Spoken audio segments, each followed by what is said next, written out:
Welcome back to Warriors Weekly, now the Fitz Files with Bob Fitzgerald.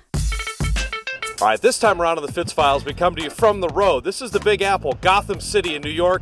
But I got to tell you, it's probably the favorite city for everyone to visit during the year. You're talking about restaurants, you're talking about the big office buildings, the bustle of the city. Sure, a little bit of wind, a little bit of weather, but it tells you you're back east and you're in New York. So we caught up with a couple of the Warriors. We asked them about traveling in the NBA and why New York is a great city to come to. Well, I love coming to New York because they got some great restaurants. Of course, I love to shop too, so they got some great shopping. And, there's a lot of stuff to see. Growing up, you hear so much about New York, Now we're here, so you get to, walk around, just soak it all in. It is great because this is the best place to go shopping.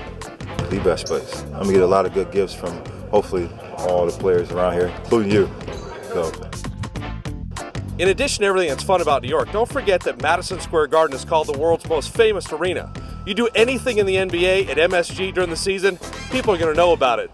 Think about it. CCNY, to Willis Reed, to DeBusschere, to Bradley, to Earl Monroe, Clyde Frazier. Heck, the NBA League office is here in New York. MSG, if you do something, people are going to know about it. We asked some of the Warriors about playing at Madison Square Garden. I love playing in Madison Square Garden because it has so much tradition. A lot of the great players who came here and did so many great things here, so it's always like a pleasure and an honor to be here and play on Madison Square Garden. Yeah, and I love seeing Jim Barnett's jersey retired in Madison Square Garden. Man, that's the number one reason I like to play there, just to see that. I'm like, oh man, I gotta represent Jimmy. You know what I mean? All right, I'll let you in on a little secret. We have a little rookie hazing when we travel to New York City. When you go to Madison Square Garden, one of the greatest names in basketball history hangs in the rafters. Yes, it's Barnett. And we usually find a coach or a player who thinks that's Jim Barnett. Unfortunately, it's Dick Barnett of the Knickerbockers, but I guarantee you, we grab one person and fool them every year at least once. For the Fitz Files, we'll check you out next time. Hey, this is Andris Biedrins, and you are watching Warriors Weekly. Andris Biedrins has come a long way since his rookie season in the NBA, and not just on the court, but off the court as well, as he talks to Jim Barnett about his acclimation to American culture. Here's JB with Andris for more in our Warrior Profile segment.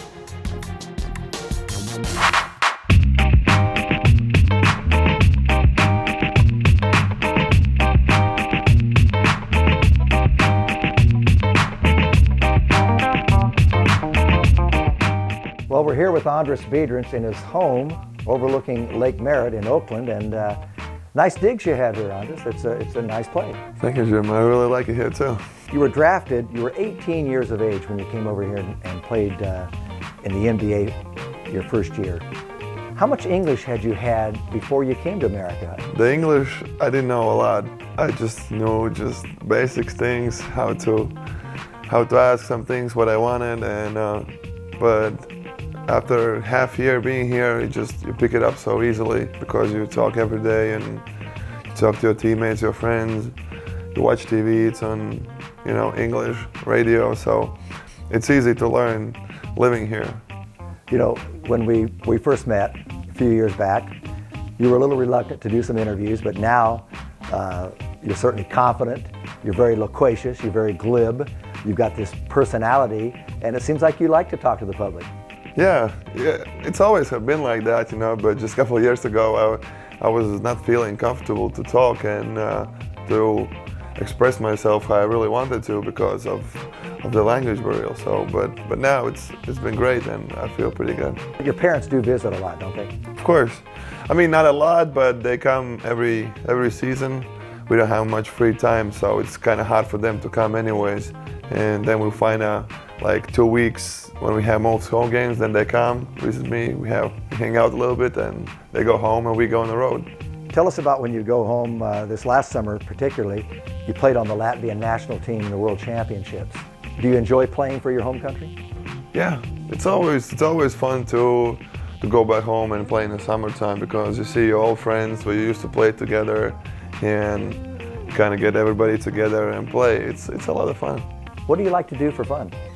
We don't have so much free time, but we have, I go a lot to the city, I meet up with friends, then we go hang out, go see some movies, like I have a pool table here, sometimes we come here, play some pool, Do you have some favorite restaurants in the city too? Yeah, actually I do. I go a lot to Italian restaurants. There is one in North Beach called North Beach, and it's pretty good. We always go there after the games. They open a little bit late, so we can go grab some quick dinner after the game. I noticed while we were sitting here that you have a lot of Latvian magazines around, and I don't know whether you subscribe to any. Are they available in the United States? No, they're not. But every time when somebody comes from back home, they bring, magazines or candy or some kind of stuff.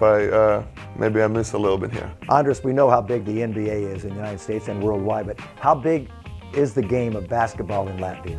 It's pretty big, but I would say it's not the biggest sport in Latvia. I think the hockey could be bigger than basketball back home. I know there are a lot of Latvian players actually in the National Hockey League. Do you know some of them? You gone to Sharks game at all? Yeah, we have a couple Latvian guys, and I was going 2 years ago when our best hockey player Sandis Ozoliņš was playing here in the Sharks games, and I was going there every time I have free and they have a home game. I probably went to like 7, 8 games. I really like hockey. It's really nice, and it's even more fun to watch if somebody from your country is playing there and just go there and support. So it's a good feeling. Thanks for sharing with us today and getting a glimpse into your life. Thank you, Jim.